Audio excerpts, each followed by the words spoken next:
Hello guys, मैं हूँ आरिफ और आज की इस वीडियो में हम बात करेंगे Jawahar Navodaya Vidyalaya inter exam classes जो 7 अगस्त को होने वाले हैं। तो उसमें हिंदी भी सब्जेक्ट बताया आता है। तो उसमें हिंदी में 20 क्वेश्चन आते हैं अपडेट गद्यांश के, यानी हिंदी पैसेज के।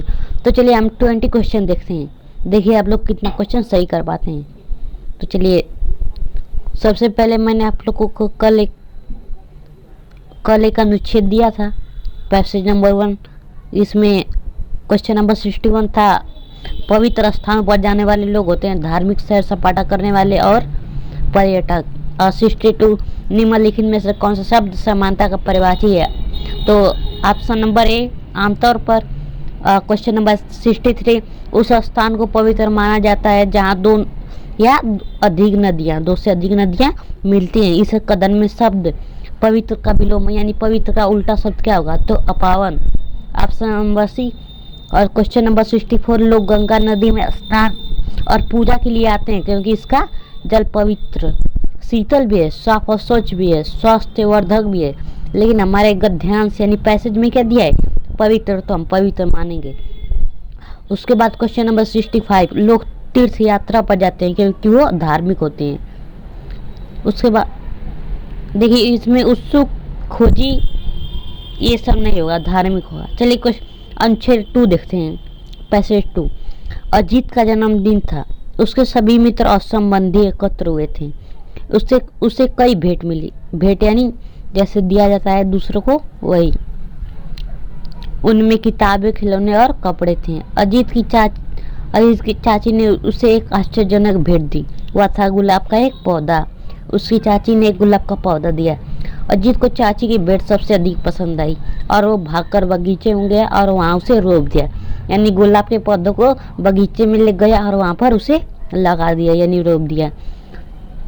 अजीत रोज ही उसे सींचता था, पानी डालता था। वह जो ही सुबह जागता भागकर देखने जाता कि वह कितना बड़ा हो गया है। एक दिन उसने देखा कि 2 छोटी कलियां बाहर झांक रही हैं, यानी गुलाब के पौधे से 2 छोटी कलियां निकल आई हैं। वह कलियों को सुंदर पीला गुलाब बनते देखता रहा। वह प्रसन्न और रोमांचित था। उसने अपने माँ की मदद से फूल तोड़े। उसने वे पहले 2 गुलाब अपनी माँ और बहन को भेंट किए, यानी जो गुलाब वो तोड़े वो अपने माँ और बहन को दी। अजीत ने निर्णय किया कि वह अपने बगीचे में और भी पौधे लगाएगा। ये तो अच्छी बात है। अब चलिए आगे देखते हैं, क्वेश्चन नंबर 66, जन्मदिन पर अजीत की सबसे अच्छी भेंट क्या थी? जन्मदिन पर अजीत की सबसे अच्छी भेंट क्या थी? तो ये देखिए यहाँ पर दिया है ना, अजीत की चाची ने उसे एक आश्चर्यजनक भेंट दी। वह था गुलाब का एक पौधा। तो ये देखिए इसमें है गुलाब का एक पौधा, यानी ऑप्शन नंबर सी। ये देखिए ऑप्शन नंबर सी, गुलाब का एक पौधा। ये नहीं होगा कमीज, ये गलत है। अब चलिए आगे देखते हैं, जो अजीत जागता हुआ,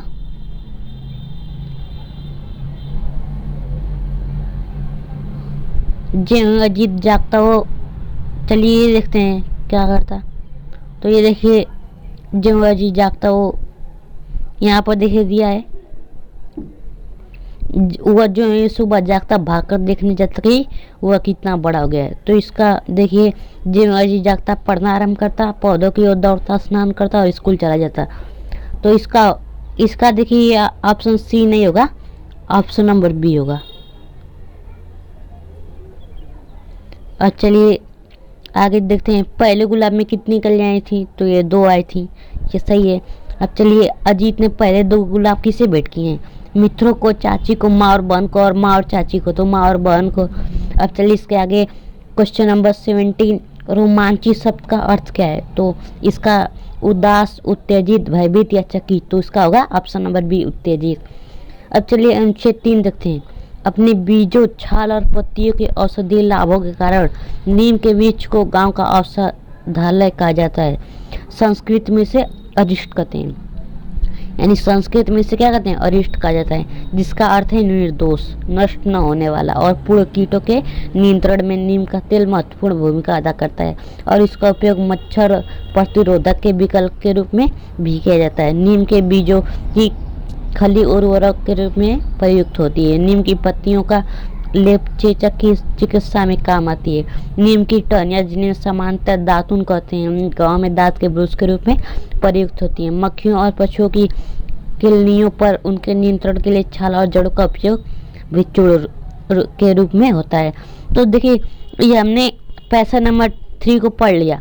देखिए, आप अगर पेपर देने जाएं या आप घर पर पढ़ें, आप रोज कम से कम 5-10 से ऊपर मॉडल पेपर लगाइए अगर आपको इस साल पेपर देना है तो। देखिए, आप पहले कुछ ये देखिए, आप पैसेज को पढ़ेंगे यानी गद्यांश को, तो आप ये 1 से 2 बार पढ़ेंगे और ध्यान से पढ़ेंगे। देखिए उसमें क्या है। तो देखिए, इसमें हमारा क्वेश्चन नंबर 71 औषधालय है। कृषि भूमि, औषध भंडार, खेल का मैदान, फार्म हाउस। तो कृषि भूमि, खेल का मैदान और फार्म हाउस ये सब नहीं होंगे, तो हमारा ऑप्शन नंबर क्या होगा, बी, औषध भंडार। अब इसके आगे चलिए, देखिए नीम के पेड़ का किसान के लिए उपयोगी भाग है। तो इसके लिए उपयोगी भाग चलिए देखते हैं।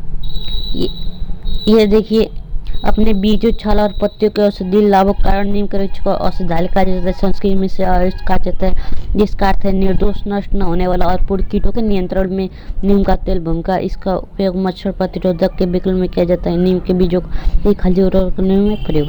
यहाँ पर देखिए, नीम के बीजों को खली उर्वरक के रूप में प्रयुक्त होती है, यानी खाद के रूप में। जो किसान लोग होते हैं, जो खेतों में डालते हैं उर्वरक खाद, उसके रूप में प्रयुक्त होती है।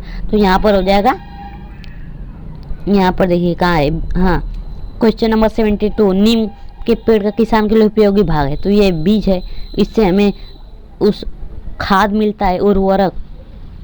अब चलिए आगे देखते हैं, निम्नलिखित में से कौन सा शब्द निरोध का परिवाची है, तो होगा कुरूप। अब चलिए क्वेश्चन नंबर 74, अनुच्छेद में शब्द कीट से तात्पर्य है। पहला हमारा फसल नष्ट करने वाले कीड़े मकोड़े, क्रुद्ध व्यक्ति, प्रदूषण और गंदा पानी। तो ये कीट का मतलब है फसल नष्ट करने वाले कीड़े मकोड़े। चलिए क्वेश्चन नंबर 75, गांव में नीम की डैश का उपयोग दांतों के ब्रश के रूप में किया जाता है। तो देखिए हमारे पैसेज में दिया है, नीम की टहनियाँ, जिन्हें सामान्यतः दातुन कहते हैं, गांव में दांत के ब्रश के रूप में प्रयुक्त होती है। यानी जो गांव में टहनियों का दातुन के रूप में प्रयोग किया जाता है। तो हमारा इसका क्या होगा, सी। अब चलिए आगे बढ़ते हैं। ये देखिए हमारा अनुच्छेद 4 यानी पैसेज 4। चलिए देखते हैं, चबाने की गोंद, च्युइंग गम की खोज मैक्सिको के जंगलों में मायने लोगों ने 1000 वर्ष पूर्व की थी। अगर देखिए, ये दिया है मैक्सिको के जंगलों में की थी और 1000 वर्ष पूर्व उन्होंने पाया कि सोपोडीला के पेड़ से कोई तरल पदार्थ बह रहा है। यानी सोपोडीला का एक पेड़ है, उससे कोई तरल पदार्थ बह रहा था। उन्होंने देखा, जब वो बाहर निकल आता है तो गाढ़ा हो जाता है और वे इसे चिकल कहते हैं, जो चबाया जा सकता है और स्वादिष्ट होता है। आज भी चिकलेरो कहे जाने वाले श्रमिक चिकल का संग्रह करते हैं। चिकल को उसका पानी हटाने के लिए उबाला जाता है। इसके बाद इसके बड़े टुकड़े प्रत्येक लगभग 30 पाउंड या 14 किलोग्राम के बनाए जाते हैं। इन टुकड़ों को गोद की फैक्ट्री में भेजा जाता है। वहाँ इसे मीठा, नरम, सुगंधित और रंगीन बनाने के लिए अनेक चीज़ों के साथ मिलाया जाता है। तो अब आप लोग देखिए, इस पैसेज को ध्यान से पढ़िएगा, चाहे वो पेपर में, चाहे आप घर पे करें, चाहे मॉडल पेपर सॉल्व करें, चाहे कुछ में। अब चलिए आगे देखते हैं। अब देखिए क्वेश्चन नंबर 76, डैश ने चबाने वाली गोंद की खोज की। देखिए, ये डैश ने चबाने वाली गोंद की खोज की। तो देखिए हमारा यहाँ पर दिया था, चबाने वाली गोंद की खोज मैक्सिको जंगल में मायन लोगों ने की थी। किसने? यहाँ पर देखिए साफ दिया है, मायन लोगों ने 1000 वर्ष पूर्व की थी। तो हमारा आंसर क्या होगा?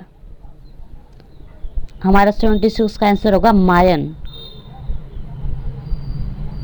अब चलिए उसके आगे बढ़ते हैं। यह देखिए क्वेश्चन नंबर 77, डैश वे श्रमिक होते हैं जो चिकल एकत्र करते हैं। तो ये देखिए हमारा दिया था उसमें कि उसे चिकलोरा कहा जाता है। ऑप्शन नंबर सी।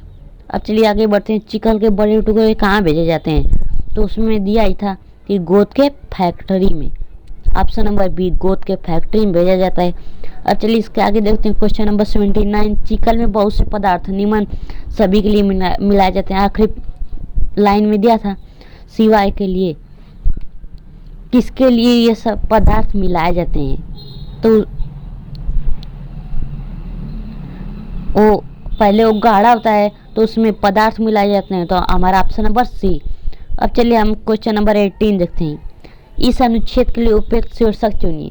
यानी इसका एक, जैसे आप देखते हैं, मान लीजिए कोई लेसन रहता है तो उसका एक नाम दिया रहता है, टॉपिक, तो वही इसका चुनना है। तो आप लोग ध्यान से देखिएगा। इस अनुच्छेद के लिए उपयुक्त शीर्षक चुनिए। गोद, चिकलेरा, चिकलेरो की कथा या च्युइंगम गम की कथा। यानी हमें सबसे ज़्यादा च्युइंगम गम उसी के बारे में हमें बताया गया है, तो हम यहाँ पर क्या करेंगे? च्युइंगम गम की कथा, ऑप्शन नंबर डी। अब चलिए ये देखिए हमने 20 क्वेश्चन पूरे कर लिए हैं। हमने 20 क्वेश्चन को कर लिए हैं। आप हमारे चैनल, अगर आप लोगों को ये वीडियो अच्छी लगी हो तो हमारे चैनल को लाइक कीजिए और सब्सक्राइब करना मत भूलिए। सब्सक्राइब जरूर कीजिए ताकि मैं जब भी ऐसी वीडियो लाऊं तो सबसे पहले आप तक पहुंचे।